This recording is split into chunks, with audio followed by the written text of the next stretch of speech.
అన్నదాత అన్నదాత మీ అన్నదాత చెమటోడ్చి ఆహారాన్నందించే రైతన్న అనునిత్యం నీ కండదండగా నిలిచే నేస్తం ఎవరన్నా అన్నదాత అన్నదాత మీ అన్నదాత.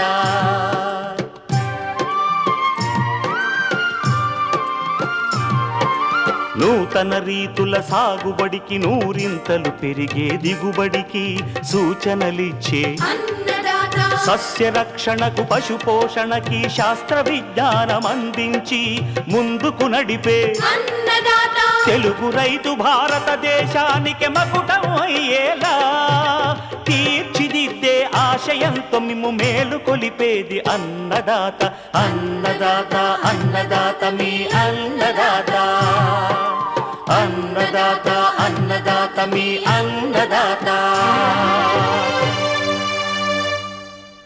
అన్నదాత ప్రేక్షకులకు నమస్కారం. ఈనాటి ముఖ్యాంశాలు: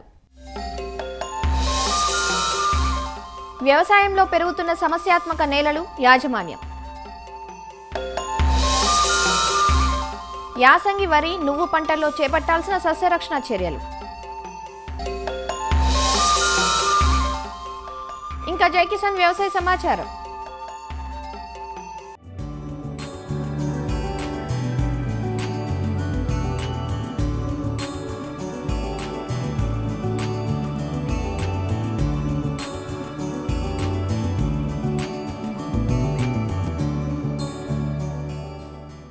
యాసంగిలో విత్తుకున్న పంటలు ప్రస్తుతం వివిధ దశల్లో ఉన్నాయి. ఉత్తర తెలంగాణలోని ఆదిలాబాద్, నిర్మల్, నిజామాబాద్, జగిత్యాల, కరీంనగర్, సిరిసిల్ల, పెద్దపల్లి జిల్లాల్లో యాసంగి వరి నువ్వు పంటలు ప్రధానంగా సాగవుతున్నాయి. వరి పైరు ప్రస్తుతం పిలక దశ నుండి చిరుపొట్ట దశ వరకు ఉంది. ఉష్ణోగ్రతలు పెరుగుతున్న ప్రస్తుత పరిస్థితుల్లో వరిని కాండం తొలుచు పురుగు, అగ్గి తెగులు ఆశించి తీవ్ర నష్టం కలిగిస్తుండగా కొన్ని చోట్ల కాండం కుళ్ళు, సల్ఫైడ్ ఇంజూరీ కూడా ఉన్నట్లు శాస్త్రవేత్తలు గమనించారు. అలాగే నువ్వులో రసం పీల్చు పురుగుల తాకిడి ఎక్కువగా ఉంది.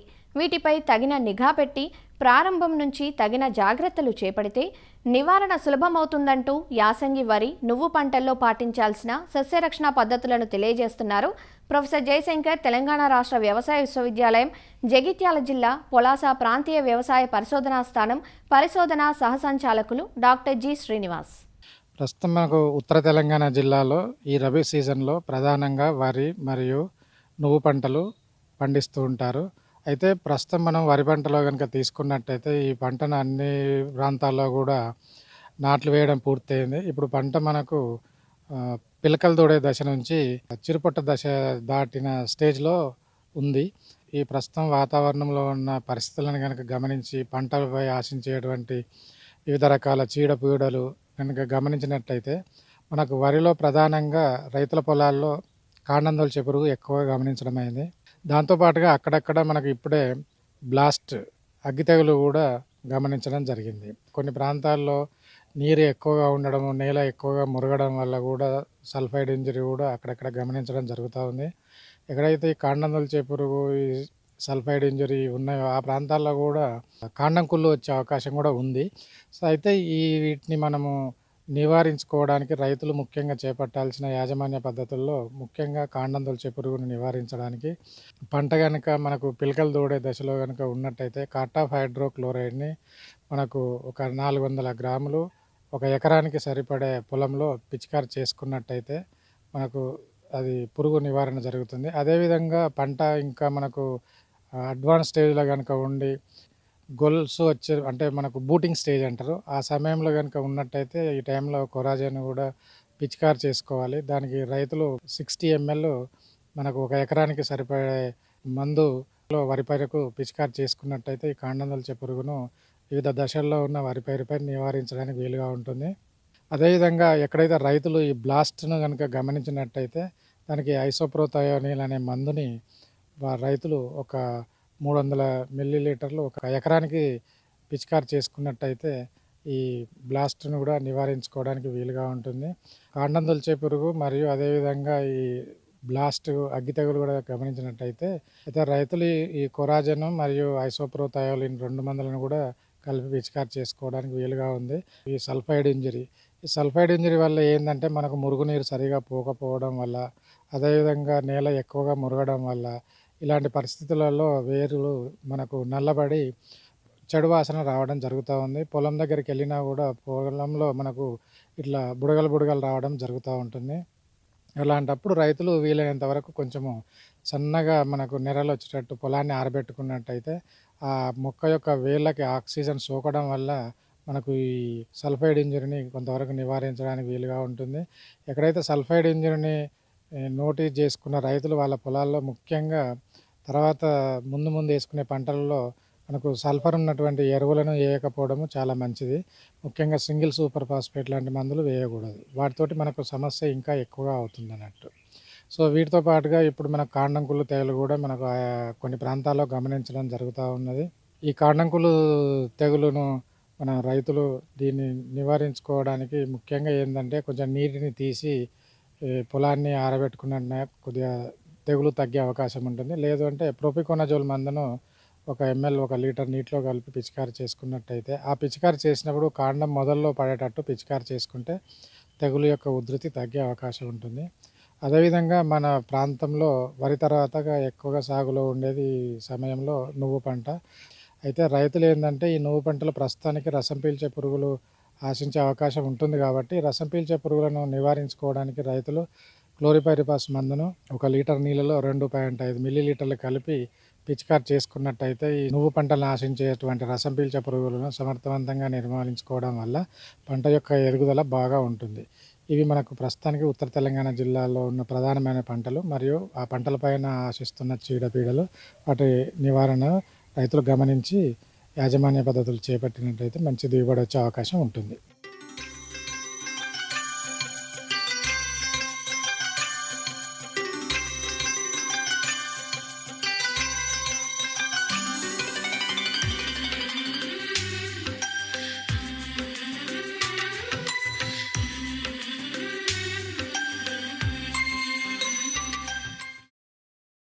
ప్రస్తుత పరిస్థితుల్లో ఒక ప్రధాన సమస్య వ్యవసాయాన్ని వేధిస్తోంది. అదే భూములు సమస్యాత్మకంగా మారడం. భూమిలో సారం లోపించినా, చౌడుగా మారినా, స్థితిగతులు అనుకూలంగా లేకపోయినా సరైన దిగుబడులు సాధించలేం. నేలలో ఉండే సహజ పోషకాలను, మనం అందించే సేంద్రియ, రసాయన ఎరువులను మొక్కలు ఉపయోగించుకోవాలంటే నేలలు అనుకూలమైన స్థితిలో ఉండాలి. పంటల సాగుకు అనుకూలించని నేలలను సమస్యాత్మక నేలలు అంటాం. కోతకు గురయ్యే నేలలు, ఇసుక నేలలు, గట్టిపొర నేలలు, సున్నపు నేలలు, చౌడు నేలలు ఇవన్నీ సమస్యాత్మక నేలల కిందికే వస్తాయి. భూసార పరీక్షల ద్వారా నేల గుణాలను నిర్ధారించుకొని తగిన యాజమాన్య చర్యలు చేపట్టడం ద్వారా వాటిని సాగుయోగ్యంగా మార్చుకునే అవకాశం ఉంది. వివిధ సమస్యాత్మక నేలలను ఎలా బాగు చేసుకోవాలో ఆచార్య ఎన్జీ రంగా వ్యవసాయ విశ్వవిద్యాలయం, శ్రీకాకుళం జిల్లా నైరా వ్యవసాయ కళాశాల మృత్తికా విభాగం అధిపతి డాక్టర్ పి గురుమూర్తి నుంచి తెలుసుకుందాం. అసలు ఈ సమస్యాత్మక నేలలంటే ఏ నేలల్లో భౌతిక రసాయన సమస్యలు పంటల ఉత్పాదకతను గణనీయంగా తగ్గించి సాగు గిట్టుబాటు కాదో ఆ నేలల్ని మనం సమస్యాత్మక భూములు అంటారు. వివిధ సమస్యాత్మక భూములు ఆమ్ల భూములు, క్షార భూములు లేదా వీటినే చౌడు నేలలు, కారి నేలలు కూడా అంటారు. అదేవిధంగా నేల కోతకు గురయ్యేటటువంటి భూములు, ఇసుక నేలలు, గర్భంలో గట్టిపొర ఉండేటటువంటి నేలలు, అలాగే సున్నం అధిక పాలలో ఉండే సున్న భూములు. సో ఇలా ఈ రకంగా రకరకాలైనటువంటి సమస్యాత్మక భూములు మనకి కనిపిస్తుంటాయి. ఇక ఆమ్ల నేలలకు వస్తే ఈ నేలల్లో ఉదజని సూచి 6.5 కంటే తక్కువ ఉంటుంది.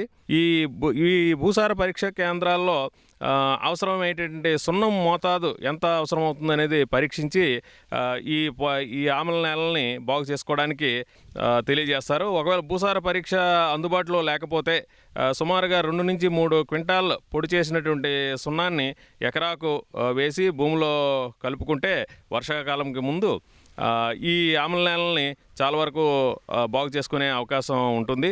అదేవిధంగా రెండోది క్షార నేలలు, వీటినే చౌడు నేలలు అంటారు, అలాగే కారి నేలలు అని కూడా అంటారు. ఈ తెల్ల చౌడు నేలల్లో నీటిలో కరిగేటటువంటి లవణాలు అధికంగా ఉంటాయి. సాధారణంగా ఈ నేలలు సముద్ర తీర ప్రాంతాల్లో ఎక్కువగా విస్తరించి ఉన్నాయి. వేసవిలో నేల ఉపరితలంపై తెల్లని చౌడు పేరుకుపోయి ఉంటుంది. ఇది తెల్లగా మనకి కనిపిస్తుంది వేసవికాలంలో.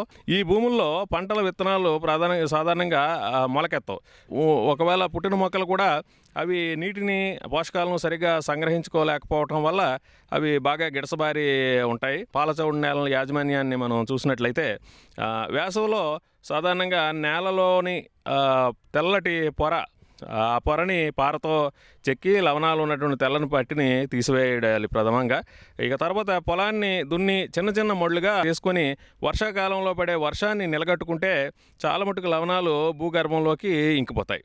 ఒకవేళ మనకి నాణ్యమైనటువంటి నీరు, సాగునీరు ఉన్నట్టయితే ఈ సాగునీరుని చిన్న చిన్న మొళ్ళలో కట్టి భూమి లోపల పొరలోకి ఇంకేలాగా చేస్తే చాలా మటుకు లవణాలన్నీ కూడా నీటిలో కరిగేవే కాబట్టి అన్నీ కూడా భూమి కింద పొరలోకి ఇంకిపోతాయి అన్నమాట. అదేవిధంగా ఈ పచ్చిరొట్ట ఎరువులు, సేంద్రియ ఎరువులు వేయటం వల్ల కూడా పొలానికి ఈ లవణాన్ని తట్టుకునేటటువంటి అవకాశం పెరుగుతుంది. ఇకపోతే ఈ చౌడు నేలలో కారిచౌడు నేలలు అంటారు. ఈ కారిచౌడు నేలలు నేల ఉపరితలంపై వేసవిలో నలుపు లేదా బూడిద రంగు పొర కనిపిస్తుంటుంది. అలాగే నేల తాలూకా స్ట్రక్చరు పాడైపోయి కాంపాక్ట్గా తయారవడం వల్ల గాలి మరియు నీటి ప్రసరణ భూమిలోకి మందగిస్తుంది. ఎండినప్పుడు ఈ నేలల్లో బిగుసుకుపోవటం, వర్షాకాలంలో ఊబిలా ఉండటం, సాగు పనులు చాలా కష్టంగా ఉంటాయి ఈ కారిచౌడు భూముల్లో. ఇకపోతే ఈ కారిచౌడు నేలని యాజమాన్యం చేసుకోవడానికి భూసార పరీక్ష చేయించి సిఫార్సు చేయబడ్డ జిప్సం ఎరువును పొలంలో వేసి కలిదుని నీటిని నిలకట్టి 2-3 రోజుల తరువాత ఆ నీటిని మురుగునీటి కాలువల ద్వారా బయటికి తీసేయాలి. భూసార పరీక్షా ఫలితాలు అందుబాటులో లేనట్టయితే సుమారుగా ఎకరాకి 1.2 నుంచి 1.6 టన్నుల జిప్సంను వాడుకోవాలి. పచ్చిరొట్ట ఎరువులు జీలుగను సాగు చేసి పూత దశలో భూమిలోని కలిగి దున్నితే సేంద్రియ పదార్థాలు ఏర్పడి ఎక్కువ భూమిలో కలిసి ఈ చౌడుని తగ్గిస్తాయి. ఇకపోతే కోతకు గురయ్యేటటువంటి నేలలు, ఇది ఒక సమస్య. సాధారణంగా మనం ఎత్తైన కొండ ప్రాంతాల్లో చూస్తుంటాము.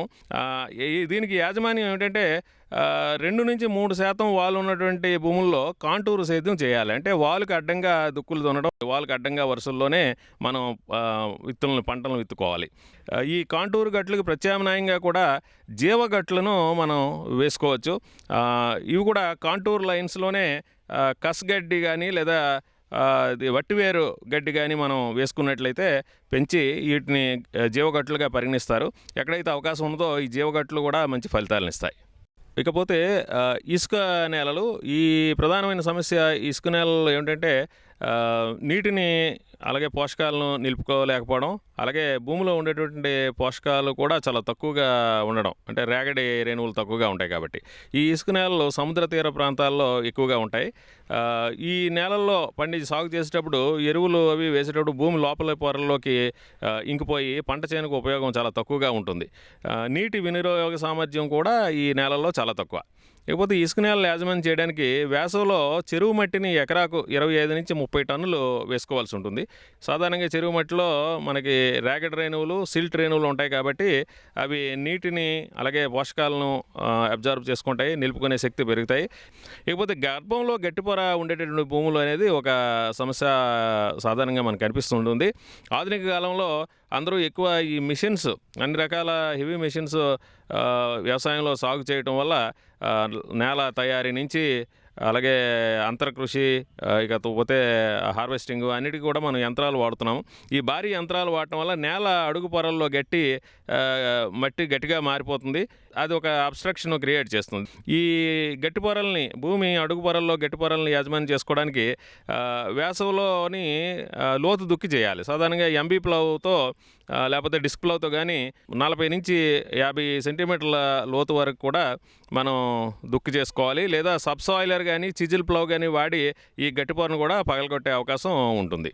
అదేవిధంగా ఈ వేరు వ్యవస్థ గట్టిగా ఉండేటటువంటి కంది, ప్రత్తి వంటి పైర్లను కూడా ఈ గర్భంలో గట్టి పొర ఉండేటటువంటి భూముల్లో వేసుకుంటే చాలా వరకు పొరని బ్రేక్ చేసే అవకాశం కలుగుతుంది. ఈ రకంగా ఈ నేలల సమస్యాత్మక నేలలను గుర్తించి ఆ సమస్య ఏంటో అర్థం చేసుకొని రైతు సోదరులు తగినటువంటి యాజమాన్య పద్ధతులు కానీ పాటించినట్టయితే ఈ సమస్యాత్మక భూముల్లో కూడా మనము దిగుబడులు పెంచుకునే అవకాశం ఉంటుంది.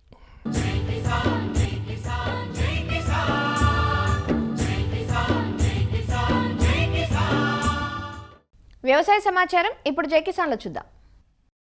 నగర సేద్యం కొత్త పుంతలు తొక్కుతోంది. నగరవాసుల అభిరుచిని, ఆసక్తిని నానాటికి పెంచుతోంది. కోవిడ్ నేపథ్యంలో తెలుగు రాష్ట్రాల్లో, ప్రత్యేకించి హైదరాబాద్ మహానగరంలో పెద్ద ఎత్తున మహిళల్లో చైతన్యం వెల్లివిరుస్తోంది. ఒకరిని చూసి ఒకరు స్ఫూర్తి పొందుతూ మిద్దె తోటల సాగులో అద్భుతమైన ఫలితాలు సాధిస్తున్నారు. అలా మిద్దె తోటల పెంపకంలో తనకంటూ ఓ ప్రత్యేకత చాటుకున్నారు నూర్జహాన్. హైదరాబాద్లోని మెహదీపట్నానికి చెందిన నూర్జహాన్ గత 30 ఏళ్లుగా ఇంటి పంటల సాగులో చేయని ప్రయోగమంటూ లేదు. 110 గజాల స్థలంలో నిర్మించిన 3 అంతస్తుల భవనంపై కేవలం 60 గజాల టెర్రస్ పై ఓ ప్రకృతి వనం సృష్టించారు. 100% సేంద్రియ పద్ధతుల్లో ఒకేసారి పెట్టుబడి పెట్టకుండా వంటింటి వ్యర్థాలతో తయారు చేసిన వర్మీ కంపోస్ట్ వినియోగిస్తూ అరటి, జామ, సపోటా, మామిడి, బొప్పాయి, యాపిల్ బేర్, వాటర్ యాపిల్, ఉసిరి లాంటి అన్ని రకాల పండ్ల మొక్కలే కాకుండా ఇతర ఔషధ, సుగంధ మొక్కలు పెంచుతున్నారు. ఈమె వనంలో ఉన్న మునగ విరగ కాసింది. బీర, కాకర, దోస, సొర వంటి కూరగాయలు, బచ్చలి కూర, తోటకూర, కొత్తిమీర, పుదీనా వంటి ఆకుకూరలు పండిస్తున్నారు. నేను 30 ఇయర్స్ నుంచి మిద్దె తోట పెంచుతున్నానండి. ఎన్నో పండ్ల మొక్కలు, కూరగాయల మొక్కలు, ఆకుకూరలు అన్ని రకాలు వేసి ఈ కిచెన్ వేస్ట్ మీద రకరకాల ప్రయోగాలు చేసినట్టేనమాట. అట్లా ప్రయోగాలు చేసి ఏది ఎలా వేస్తే బాగుంటుందనే ఉద్దేశంతో అన్ని రకాలు నేను ట్రై చేశాను. కిచెన్ వేస్ట్ ఎండబెడితే ఎలా ఉంటుంది, కంపోస్ట్ చేస్తే ఎలా ఉంటుంది అని చూసి ఈ విధానంలో నేను ఈ మిద్దె తోట పెంచుతున్నానండి. మన ఇంట్లో కిచెన్ వేస్ట్ బయటకు పోకుండా ప్రతి మహిళ దాన్ని ఒడిచిపట్టుకోవాలి అని చెప్తూ ఉంటాను. పర్యావరణాన్ని పరిరక్షించాలి అంటే కిచెన్ వేస్ట్ బయటకు పోకుండా మన రోడ్లు శుభ్రంగా ఉంటాయి, అన్ని రకాలుగా శుభ్రంగా ఉంటాయి అనే ఉద్దేశంతో నేను కిచెన్ వేస్ట్తోనే మొక్కలు పెంచడం మొదలుపెట్టానండి. ఇన్ని సంవత్సరాల తర్వాత దాని మీద ఒక అవగాహన వచ్చింది అందరికీ. ఇప్పుడు మా గార్డెన్ చూడటానికి ఎంతోమంది వస్తున్నారనమాట. ఎందుకు వస్తున్నారు అంటే వీళ్ళు రకరకాలుగా ఏవేవో వేసుకొని ఆ మొక్కలు చంపేసుకొని తర్వాత అవి పెరగక అవి అలా ఆగిపోవటం, గ్రోత్ ఆగిపోవటం, కాయలు పూత పిందె రాకపోవటం ఇవన్నీ చూసిన తర్వాత మా గార్డెన్ వైపు చూస్తున్నారనమాట. ఇప్పుడు ఎక్కువగా ఎందుకు చూస్తున్నారంటే కిచెన్ వేస్ట్ ఎలా ఉపయోగిస్తున్నారు, ఈవిడ ఎలా చేస్తున్నారు, ఈ కిచెన్ వేస్ట్తోనే ఎలా మొక్కలు పెంచుతున్నారు. ఇప్పుడు వచ్చిన వాళ్ళు మీట్కి వచ్చారండి. మీట్ అని చెప్పి మా గార్డెన్ చూడటానికి వచ్చారు. కరోనా ముందు అందరిని పిలిచేదాన్ని, ఇక్కడ నుంచి అందరినీ కొంతమందిని అలా పిలిచి మన విధానం చూపిద్దామనే ఉద్దేశంతో నేను కిచెన్ వేస్ట్ ఎలా తయారు చేసుకోవాలి, ఎలా మొక్కలు పెంచాలని చెప్తున్నాను. కింద నుంచి పై దాకా మనం కంపోస్ట్ వేసుకుంటూ రావాలన్నమాట. కిచెన్ వేస్ట్ వేసుకుంటా వచ్చి మట్టి కిచెన్ వేస్ట్ కలిపి వేస్తూ ఉంటే ఎంత తొందరగా ఎంత ఫాస్ట్గా కంపోస్ట్ అయిపోతుంది చూడండి. అదివ్వండి ఇట్లా 3 కుండల్లో మనం పెట్టుకుంటే ఇది ఎందుకంటే ప్లేస్ లేని వాళ్ళు, ఇప్పుడు మాది చాలా తక్కువ చిన్న ప్లేస్ అనమాట. ఇంత చిన్న ప్లేస్లో కూడా ఈజీగా కంపోస్ట్ చేసుకొని మనం మొక్కలు పెంచుకోవచ్చు. ఈ కుండీలోంచి ఈ కుండీలోకి వస్తుందండి, ఈ కుండీలోంచి ఈ కుండీలోకి వస్తుంది. దీంట్లో అడుగున రంధ్రం ఉండదు అనమాట. అట్లా నీళ్లు గారటము అలాంటివి ఏమి ఉండవు. బ్రహ్మాండం కంపోస్ట్ అయిపోద్ది అనమాట. వాటర్ చల్లకూడదు. కిచెన్ వేస్ట్లో 80% వాటర్ ఉంటుంది, అది మట్టి పీల్చేసుకుంటూ ఉంటుంది అనమాట. చాలా మంది వాటర్ గారుతుందండి బకెట్లతో బట్టి మొక్కలకి వేస్తున్నాం అనేది చెప్తూ ఉన్నారు. అట్లా వాటర్ పట్టడము అలా మొక్కలకు పోయటం అలాంటి అవసరం ఏమి ఉండదన్నమాట. ఇది బ్రహ్మాండమైన కంపోస్ట్ అయిపోయింది. వర్షాకాలం, చలికాలం, ఎండాకాలం ఏ కాలాల్లో అయినా మనం కంపోస్ట్ చేసుకోవచ్చు. ఒక మొక్క పెంచాలి, దానికి ఒక కాయ రప్పించాలి, ఒక పువ్వు రప్పించాలంటే చాలా ఎంతో కష్టపడాలి. ఏవేవో వేయాలి, అవి తీసుకొచ్చి వేయటం, ఇవి కొనుక్కొచ్చి వేయటం, ఇవన్నీ చేస్తూ ఉంటారనమాట. ఇవి ఏమీ లేకుండా మన ఇంట్లో ఉన్న మన కిచెన్ వేస్ట్ తోటి మనం చక్కగా కొంచెం మట్టి, కొంచెం పేడ కలుపుకొని ఈజీగా హ్యాపీగా ఆకుకూరలు, కూరగాయలు, పండ్లు, అన్ని రకాల పండ్లు ఎంతెంత పెద్ద చెట్లు అయిపోయినాయి చూడండి. ఇంత పెద్ద చెట్లు అయిపోయినాయి మాయి. మునక్కాయలు అయితే విపరీతంగా సంవత్సరం అంతా కాస్తూనే ఉంటాయి అనమాట. ఈ విధానం చూడాలి అని చెప్పి ఇప్పుడు వచ్చారనమాట. వచ్చిన వాళ్ళందరూ చాలా కొత్త విషయాలు మేము నేర్చుకున్నామండి. ఇవి కిచెన్ వేస్ట్ గురించి కూడా 3 నెలలు 6 నెలలు అలా డబ్బాల్లో పెట్టాలి, తర్వాత పురుగులు వస్తాయి, అవి వస్తాయి, ఇవి వస్తాయి అని చాలా భయపడేవాళ్ళు. ఇప్పుడు నేను 20 డేస్లో కంపోస్ట్ అయిపోద్ది. ఒక 1 ఇంచ్ 2 ఇంచెస్ మట్టి వేసి పైనంతా ఎండిన ఆకులు, మన కిచెన్ వేస్ట్ ప్రతిరోజు మన తొక్కలు, మన కూరగాయల తొక్కలు, పండ్ల తొక్కలు, పాలు, పెరుగు, అన్నం, చపాతి అన్ని మిగిలిన అన్నీ వేసుకుంటూ వస్తామన్నమాట. అలా లేరు. ఇప్పుడు ఈ పైరు చూసారు, ఇది గార్డెన్ ఊడ్చిందనమాట. ఇదంతా దీంట్లో కూడా వానపాములు ఉంటాయి. ఇదంతా వేసిన తర్వాత మొత్తం నింపేసి ఫైనల్గా మట్టి కప్పిన 20 డేస్లో మీరు బ్రహ్మాండమైన కంపోస్ట్ బ్లాక్ గోల్డ్ 20 డేస్లో మనం మట్టి కలుపుకొని మొక్క పెట్టుకోవచ్చు అనమాట. ఆ విధానం చెప్పిన తర్వాత ఇప్పుడు అందరూ చాలా వరకు ఇప్పుడు వచ్చి చూసిన తర్వాత గార్డెను చాలా ఇన్స్పైర్ అయ్యారండి. మేము కూడా ఈ విధానం పాటిస్తాము, ప్రతి ఒక్కళ్ళం మేము కిచెన్ వేస్ట్ బయటకు పోకుండా పర్యావరణాన్ని వంతు బాధ్యతగా మేము రక్షిస్తాము అని చెప్తున్నారనమాట. ఎలీస్ వరల్డ్ మిద్దె తోటల వాట్సాప్ గ్రూప్ ఆధ్వర్యంలో గార్డెన్ మీట్ ఏర్పాటు చేసుకుని ఔత్సాహిక ఇంటి పంటల నిర్వాహకులు గృహిణులు నూర్జహాన్ మిద్దె తోటను సందర్శించారు. మిద్దె తోటల నిర్వహణలో ఉన్న ఇబ్బందులు ఎలా అధిగమించాలి, సహజ ప్రకృతి సిద్ధంగా సేంద్రియ ఎరువులు ఎలా తయారు చేసుకోవాలి, ఆరోగ్యకర ఉత్పత్తులు ఎలా చేసుకోవాలి వంటి అంశాలపై ఉన్న సందేహాలు నూర్జహాన్ ద్వారా తెలుసుకొని సంతోషం వ్యక్తం చేస్తున్నారు. చిన్నగా స్టార్ట్ చేసి ఇవాళ రోజున రఘోత్తమ రెడ్డి అవార్డ్స్ టెర్రస్ గార్డెన్లో అవార్డు కూడా విన్ అయిందండి. అంటే ఇన్ని వేల మందిలో తను విన్ అవ్వడము మా అందరికి ఇన్స్పిరేషను, అవేర్నెస్ చాలా బాగుందండి. ఇదొక పద్ధతి. మీట్స్ పెట్టించి ఈ ఎలిజబెత్ గారి ద్వారా అందరి గార్డెన్స్ అందరి గ్రూపులకి చూపిస్తుందండి. అంటే గార్డెన్ పెంచడంలో ఇంకా ఎంకరేజ్మెంట్ తన ద్వారా బాగా జరుగుతుందండి. చాలా బాగా మెయింటైన్ చేస్తున్నారు. రోజుకొక రకంగా వాళ్ళకి గ్రూప్లో పెడుతూ ఉంటారనమాట. ఒకరోజు మా ఇంటి పంటతోనే మా ఇంటి వంట, ఒకరోజేమో చీడపీడ సమస్యలు, అట్లా ఒక్కో రోజు ఒక్కో రకంగా క్రియేట్ చేసి పెట్టుకోవచ్చు అని గ్రూప్లో చెప్తూ ఉంటారు. మిద్దె తోట నిర్వాహకులు ఔత్సాహిక మహిళలందరూ కలిసి నెలలో ఒకరోజు నగరంలో ఉన్న విజయవంతమైన మిద్దె తోటలను సందర్శించడంతో పాటు విజ్ఞానం, సాంకేతిక పరిజ్ఞానం, విత్తనాలు, మొక్కలు, అంట్లు, వర్మీ కంపోస్ట్ వంటి వాటిపై అవగాహన పెంచుకుంటున్నామని గ్రూప్ సభ్యులు చెబుతున్నారు. మేము ఎల్లీస్ వరల్డ్లో గ్రూప్ మెంబర్స్ అండి. ఇక్కడ ఎల్లీస్ వరల్డ్ నుండి గార్డెన్ మీట్స్కి వెళ్తూ ఉంటాము. అక్కడ ప్రతి ఒక్క గార్డెన్ మీట్లో ఒక్కొక్కటి నేర్చుకోవడానికి ఉంటుంది మాకు. కంపోస్టింగ్ కానీ ఏదైనా కానీ మేము ఈ గ్రూప్ జాయిన్ అయినాక అసలు తెలియని విషయాలు మాకు గార్డెనింగ్లో చాలా మెలకువలు తెలుస్తున్నాయి. ఇక్కడ ప్రత్యేకంగా చెప్పాలంటే నూర్జహాన్ గారి గార్డెన్కి వచ్చాము. ఇది మాకు ఎట్లా అంటే ఒక 3 years నుండి ఒక కళలాగా ఉండిపోయింది. ఇన్నాళ్ళకి తీరింది ఇది చూడడానికి.